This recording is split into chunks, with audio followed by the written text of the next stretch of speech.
మన తెలుగు విద్యార్థి 26 సంవత్సరాలు మాత్రమే. ఆయన పేరొచ్చేసి కిరణ్.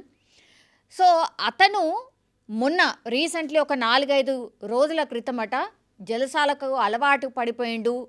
ఇప్పుడున్నటువంటి పరిస్థితుల్లో జాబ్స్ కూడా అక్కడ లేవు. జాబ్స్ దొరుకుతలేవు. సో, బతకడం చాలా కష్టమైపోయింది. అమెరికా అంటే చాలా కాస్ట్‌లీ లైఫ్ ఇంకోటి. సో, ఇవన్నీ కాకుండా ఇంకా జలసాలు అంటే ఆహ్, మందు తాగడం అనుకోండి, లేకపోతే అటో ఇటో తిరగడం అనుకోండి.